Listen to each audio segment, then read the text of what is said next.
Meu Deus, é tanta matéria para estudar. Nem sei por onde começar. Desse jeito eu não vou conseguir. Deixa eu ver se eu acho alguma coisa na internet para me ajudar.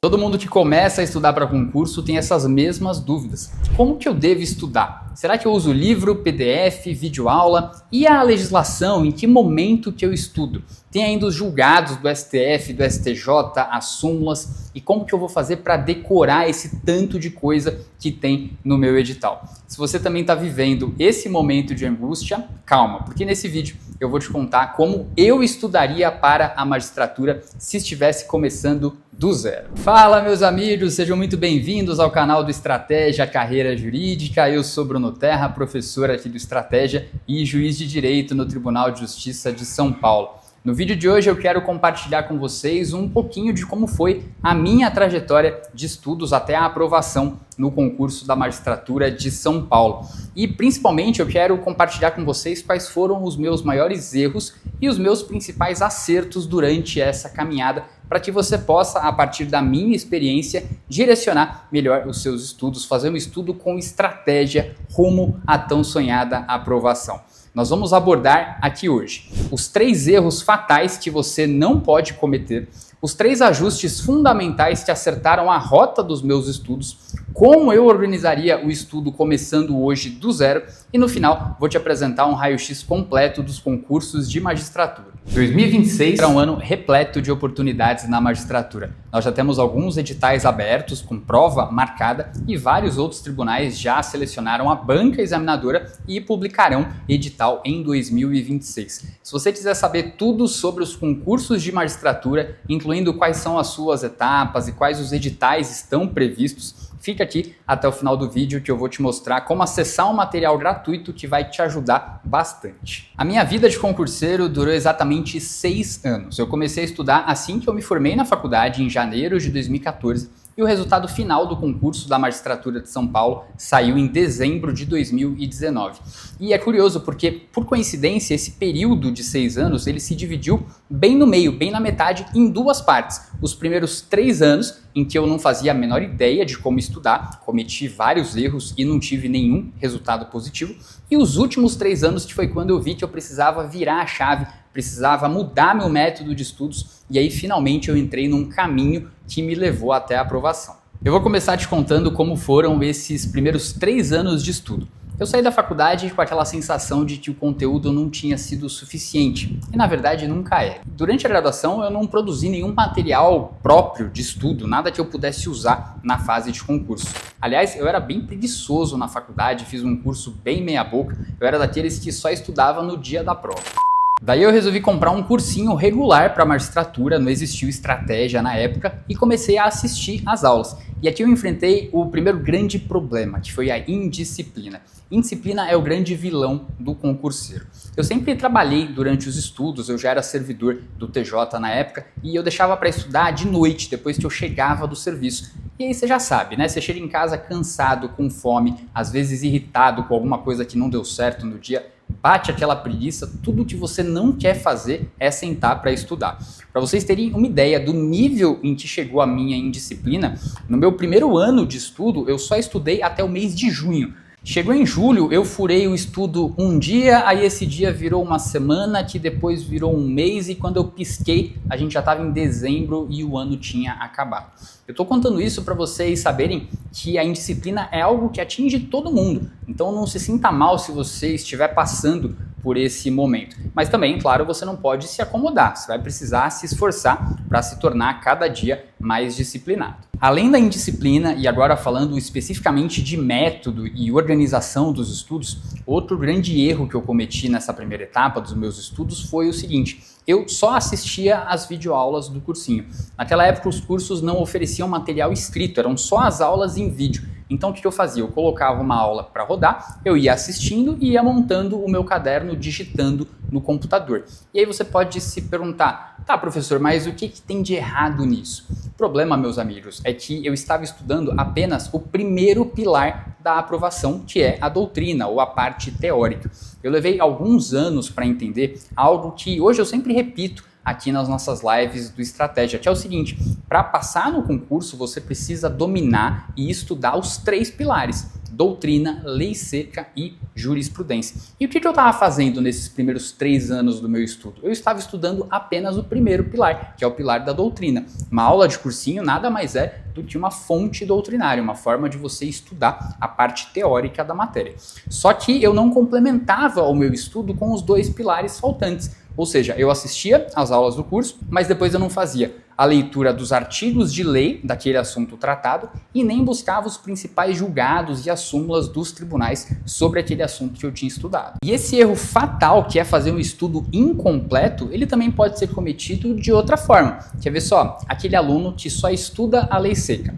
Ele pensa assim: bom, na primeira fase 80% das questões vêm da lei seca, então eu vou focar só aqui no meu vade-mecum. Beleza, ele pode até passar na primeira fase, mas depois ele morre na praia, porque ele não construiu uma base sólida de conhecimento passando pelos 3 pilares de estudo. Vocês talvez conheçam alguém, ou talvez vocês experimentaram isso, de conseguir aprovação na primeira fase reiteradas vezes e depois sempre bombar na segunda fase. E o terceiro erro grave que eu cometi nessa minha primeira fase do estudo foi a falta de revisão. Meu amigo, coloque uma coisa na sua cabeça: você não vai ser aprovado se não fizer revisão.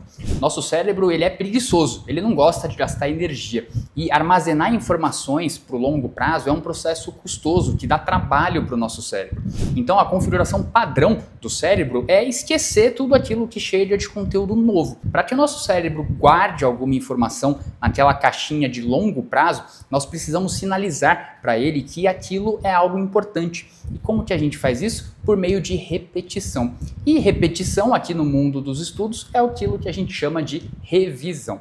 Então você precisa revisar várias e várias vezes o mesmo conteúdo, o mesmo material, até você decorar. Bom, considerando todos esses grandes erros, não é surpresa nenhuma que nesses primeiros 3 anos de estudo eu não cheguei a lugar nenhum. Eu prestava poucas provas nessa época, justamente porque no fundo eu sabia que eu não estava estudando direito, e nos poucos concursos que eu prestei o resultado sempre foi o mesmo. Eu ficava muito, mas muito longe da nota de corte, acertava ali entre 50% e 60% da prova. E aí veio o ponto de virada. Em janeiro de 2017, quando eu já ia para o meu 4º ano de estudos, eu resolvi mudar tudo. Finalmente eu entendi que eu precisava fazer um estudo completo, montar uma base sólida, estudando não só a doutrina, como eu vinha fazendo, mas também a lei e a jurisprudência dentro de cada assunto, além de fazer as revisões. E a partir de agora eu compartilho com vocês quais foram os 3 ajustes fundamentais para a minha aprovação. Primeira coisa que eu precisei ajustar foi a minha rotina. Ao longo daqueles primeiros anos de estudo eu fui melhorando pouco a pouco a minha disciplina, mas eu ainda sentia que eu não conseguia render tanto nos estudos. Nesse meio tempo eu fui conquistando um pouco mais de flexibilidade, liberdade lá no meu trabalho, e eu passei a trabalhar muito mais por meta e por produtividade do que por um controle rigoroso de carga horária. Então uma mudança que eu consegui fazer e que fez toda a diferença foi encaixar as minhas horas de estudo logo pela manhã como primeira atividade do meu dia. Meus amigos, eu recomendo fortemente que vocês façam isso sempre que for possível, claro, na realidade de vocês. Porque não adianta, chega de noite, a gente está mais cansado mesmo, o rendimento cai muito. E se você deixa o estudo como última tarefa do dia, a probabilidade de acontecer algum imprevisto no seu dia é muito maior e aí você acaba não estudando. Hoje eu sou totalmente a favor daquela estratégia de você acordar muito cedo, 5 horas da manhã, 4 horas da manhã, se você conseguir encaixar isso, e já estudar o máximo de horas possível antes de ir para o seu trabalho. Porque você sempre vai conseguir trabalhar mesmo cansado. Agora, o estudo, você não estuda cansado, você estuda muito mal. O trabalho a gente dá um jeito, a gente acaba fazendo, mas o estudo a gente acaba deixando de lado. A segunda mudança importante que eu fiz foi no método de estudo. Ao invés de estudar apenas a parte teórica, doutrinária, como eu fazia lá no começo, eu passei a fazer um estudo completo, passando pelos 3 pilares da aprovação. Primeiro eu estudava o tema numa fonte doutrinária, que pode ser um PDF aqui do Estratégia, por exemplo, Eu mesmo usei vários daqueles meus cadernos que eu digitei na primeira fase do estudo, eu usei nessa segunda fase. Depois, eu estudava aquele mesmo tema que eu li na doutrina na legislação, pelo meu vadimeco. E por último, eu estudava os julgados mais importantes e as súmulas daquele mesmo assunto. E percebam algo muito importante. A maneira mais inteligente de estudar os 3 pilares é dessa forma contextualizada, fazendo um estudo integrado. Então, por exemplo, você vai estudar o tema jurisdição lá em processo civil. Você começa lendo o tema na doutrina, no PDF aqui do Estratégia, por exemplo. Depois você lê os artigos do CPC que tratam daquele tema, jurisdição. E por último, você estuda os principais julgados e súmulas do STJ e do STF sobre aquela matéria, sobre jurisdição. E o terceiro ajuste que foi decisivo para minha aprovação foi a implementação da revisão. Como que eu fazia? Sempre que abria um edital, eu dava uma pausa naquilo que eu chamo de estudo ordinário, que é esse estudo de matérias novas, e revisava tudo que eu já havia estudado até ali. Então eu relia todos os temas que eu já tinha estudado, seguindo aquela mesma lógica do estudo integrado. Relia primeiro a doutrina, depois os artigos de lei e depois a jurisprudência de cada assunto. Como eu fazia, em média, umas 4 provas por ano, eu acabava fazendo ali revisões a cada 2 ou 3 meses de estudo. Uma coisa importante, não esquece, a revisão ela é sempre cumulativa, ou seja, você sempre revisa tudo que você já estudou até ali. É desse jeito que depois de um tempo você memoriza boa parte do conteúdo estudado para finalmente conseguir se sair bem nas provas. E por falar em revisão, é muito útil saber quais são os assuntos mais cobrados dentro de cada matéria.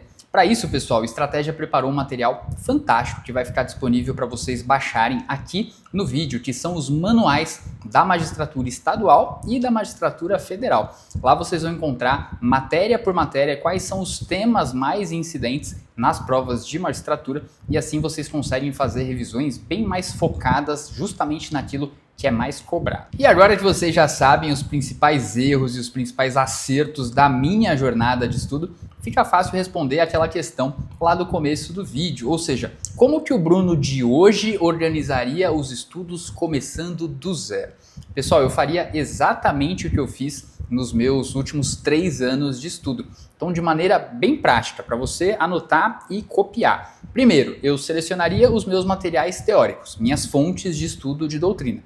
Aqui eu faria o seguinte, eu escolheria os LDIs completos do Estratégia para as disciplinas maiores, como civil, processos, constitucional, administrativo, etc.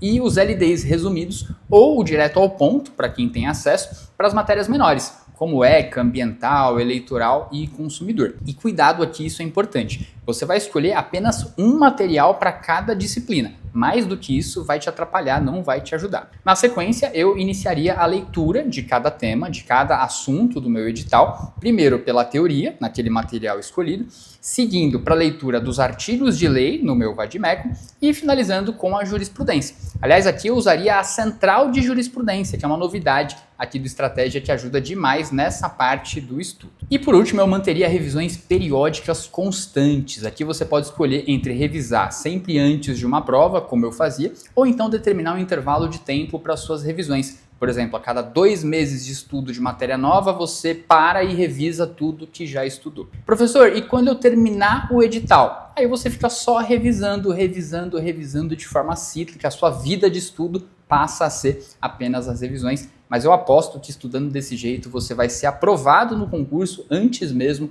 de terminar de estudar todo o edital. E aí, gostou de conhecer um pouco da minha trajetória no mundo dos concursos? Como vocês viram, o caminho até a aprovação ele não é linear. Ele é cheio de altos e baixos, é uma fase muito desafiadora, mas não tenho nenhuma dúvida, vale muito a pena. Até hoje, às vezes eu me pego pensando, caramba, eu sou juiz. Até hoje, às vezes, a ficha demora um pouco para cair. E eu garanto para vocês, é uma das coisas mais legais que eu fiz na minha vida. Vale muito a pena esse sacrifício. E para te ajudar nessa caminhada, clique no link da descrição para acesso ao material gratuito que eu mostrei aqui ao longo do vídeo. E se você gostou desse conteúdo, já sabe, né? Deixa o seu like, se inscreva aqui no canal do Estratégia e ative as notificações para não perder os próximos vídeos. Aí, não deixa também de compartilhar esse vídeo com aquele seu amigo que sonha também com a magistratura.